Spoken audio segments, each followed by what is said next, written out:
Could you first of all introduce yourself, please? My name is Richard Patrick, and I'm the guitar player, singer, mixer, producer, programmer, drummer. As you know, the Amalgamut, our new record that we just have out, is actually more of a band type sound. I never wanted to be Neil Diamond. I never wanted to be Prince. I wanted to be Led Zeppelin. I wanted to be the Rolling Stones. I wanted a team, a brotherhood. I got that finally. And you definitely got it live, because we watched the show and it was totally packed, a huge stadium, and people.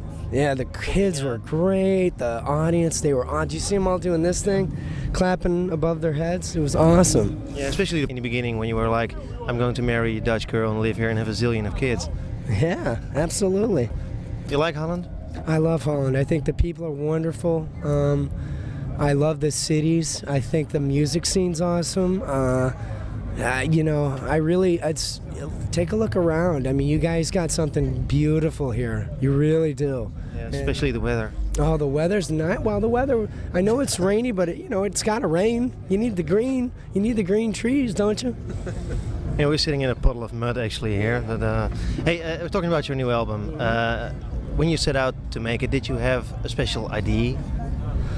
Did you know what you wanted to make? I knew I wanted a record that went from being very bombastic in the beginning to a very mellow, not like a happy, but an optimistic vibe to it. And then once I got that, when I wrote about 10 songs, the last 2 I decided to make like really weird. So the record starts off, it's really hard, and then it gets kind of anthemic, and then it gets optimistic, and then it gets hard again, and then it gets weird. So I love that. I think it's a really well-rounded record, and I'm really proud of it. Do you have the feeling that you guys are growing to something? Because every album it's getting more balanced, etc. Like this last album is like the most balanced Filter album ever. I mean.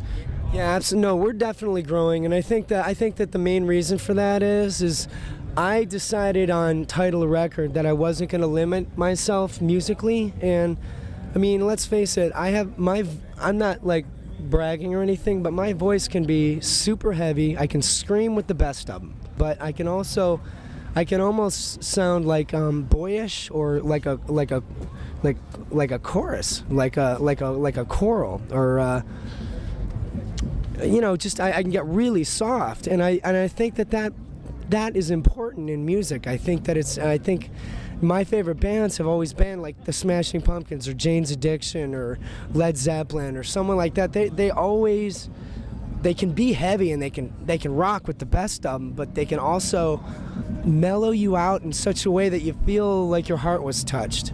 And that's my job is to touch people's hearts. That's what I want to do. What is the Amalgamut? What does it mean? Well, it's called the Amalgamut, and what it's the amalgam and mutt. See, in America, they tried this experiment. They said, let's put a bunch of refugees and people that were outcasts and blend them all together. And I'm 13th generation American, so I go back 400 years, all the way back to the Pilgrims and the Revolutionary War, and it's amazing. My family tree is pretty broad. And I would like to think that that's a good thing. Being a mutt's a good thing. And, when Al-Qaeda, I don't mean to take it to this point, but when Al-Qaeda and the Taliban is destroying everything else that's different from them, well, that's just like Hitler. That Hitler was, he was the same. If they don't look exactly like us, then screw them. Let's kill them all. That's just not right. You don't do that. You can't have that attitude. And what we have here in Western civilization is, you can be black, you can be white, you can be Muslim, you can be Christian, you can be anything, and as long as you don't kill anybody, you're okay. Well, they broke the first rule. They started killing people first, and then they, So I mean, that's the Amalgamut is essentially, to answer the question, is the mutt. It's the melting pot comes to fruition. This is what happens when you blend, and it's a good thing. I was scooping through your lyrics, and I really couldn't find a lot of references to the 11th of September. The missing. I never outright say anything that's about one specific event. The missing is about my lack of faith in what I call God. Now, what I believe in, my God is the conscience, the knowing, the knowledge of us as a species. I don't believe in some guy that sits on a hill and, says, this is my way. And I don't believe in that. I believe that God, I believe that my spiritualism is the knowledge, the bed of knowledge that everyone is contributing to. So what I'm ultimately saying in that song is I have a lack of faith in humanity. I have a lack of faith in people. Sometimes. And the missing is, hey God, what do you think? All that is just basically how could you do something like that? How could you just make me sad. You've done nothing but eliminate yourselves. They're blown to oblivion. Osama bin Laden's under a pile of rubble somewhere in Afghanistan, so he's gone. The Taliban, they're completely destroyed. What did he accomplish? The only thing he accomplished was making the United States incredibly patriotic and strong, and we're not going to let this shit happen again, goddammit. That's the way we feel over there. If you guys play on stage, you play a little different than on a record, of course. The slower songs, the more beautiful songs, also get across to a large crowd. How do you get that? I think that today we had a lot of fans. So they know the material. So we were in a really good mood up there. I mean, it really depends. That's what's wonderful about being live, is because yesterday we had a hard time. It was raining.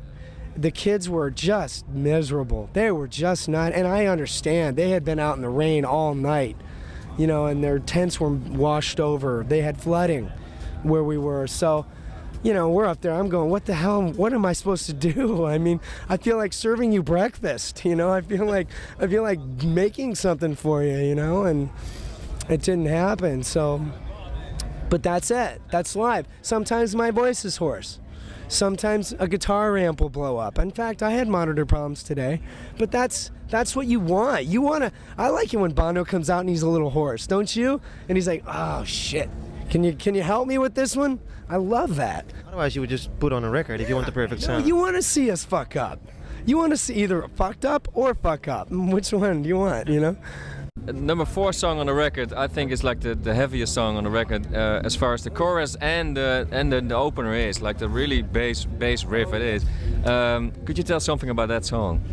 I was basically the song's actually called Column Mind, I think is what you're describing. And it's basically inside the mind of the guys that went into their high school and killed everybody in Columbine. So it's Column Mind. And it's basically me just kind of making fun of them in their hysteria. See, it's deeper than just, it's about Columbine. There's a psychological thing, too, with my lyrics. I don't mean to brag. But is it also something like saying, okay, we Americans, we do react all together on a thing like 11th of September, but sometimes we go way too far in reacting on really heavy things that happen, or... Yeah, I think, listen, our country, you've got 400 million, I think. So you got 400 million different possibilities. You're going to have your Jeffrey Dahmers. And you're also going to have your Lance Armstrongs. So, I'm talking about everything. I mean, and the American cliche is another one. It's... Don't be the cliche. Don't go out and buy a gun. It's like everybody in America has guns except me. I've never even seen a gun. What sort of music do you listen to yourself next to Phil? I listen to everything. I listen to, From Bach to Slayer? Yeah. I mean, Mozart, of course, that's my favorite guy, classical. Then Patsy Cline as far as country. Hank Williams Sr. As far as country. Pantera, Deftones, Dragpipe, Neil Diamond, John Denver, Oasis, anything. I will listen to anything and like it. That's, a lot of people are so critiqueful over music, and I choose not to be, because it's not doing me any good if I'm bitching about it. So what is good music? Well, there's two kinds of music. There's good music and bad music. I think bad music is, in sync. I don't understand it. I don't want to say anything bad, but I have a hard time with that kind of stuff. I don't get it. What do they know about love? They're 17. They're little kids talking about love. They don't know what love's about. And someone else wrote the lyrics. So music should be real? Music should be written by the people who perform it. And it should be, artistically, I really got into Skinny Puppy ministry. I mean, you name it, I'm listening to it. As long as it's really good at what it is. Thanks a lot for this interview. Oh, no problem. Thank you very much, man. My pleasure.